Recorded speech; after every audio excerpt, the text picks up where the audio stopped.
जकड़े हुए हैं।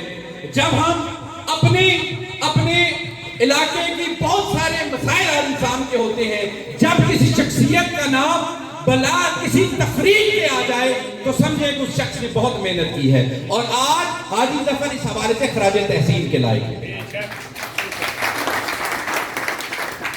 आज पाकिस्तान अवामी तहरीक का ये वफ्द जिसमें मलिक ताहिर जावेद साहब जो इस इलाके की मारूफ सियासी समाजी शख्सियत है और पाकिस्तान अवामी तहरीक शुमाली पंजाब के नायब सदर हैं, वो हमारे साथ मौजूद हैं इस वक्त। गुलाम अली खान साहब जो तर्जमान है शुमाली पंजाब के, उस वक्त में वो हमारे साथ यहाँ पे तशरीफ लाए हैं। बाबर भाई जो हमारे फाइनेंस सेक्रेटरी शुमाली पंजाब के, वो तशरीफ लाए हैं।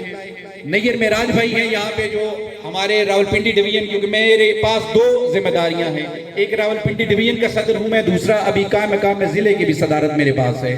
तो वो डिवीजन की जिम्मेदारी के साथ नैयर मेराज साहब यहाँ पे तशरीफ लाए। हम कुल्ली तौर पर पाकिस्तान अवामी तहरीक, क्योंकि पाकिस्तान अवामी तहरीक का एक नजरिया और फिक्र है जो डॉक्टर ताहिर कादरी की सियासी फिक्र से वाकिफ हैं कि हमने हमेशा नजरियाती सियासत की बात की है।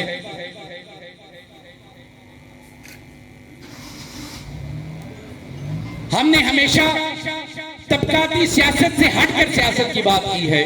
जब आज हम कुल्ली तौर पर सियासी मंजरनामे पे नजर दौड़ाते हैं तो हाजी जफर जैसी शख्सियत हमारे सामने नजर आती है कि अगर पाकिस्तान अवामी तहरीक के कारकुनान और जिम्मेदारान किसी के लिए कोई उनके लिए मौजूद तरीन शख्सियत इस वक्त है जो इलाके की तरक्की की बात करता है, जो पिछे हुए तबकात की बात करता है, जो यहाँ के इलाके के मसाइल से बाखूफी वाकिफ है, तो वो हाजी जफर साहब हैं। इसलिए पाकिस्तान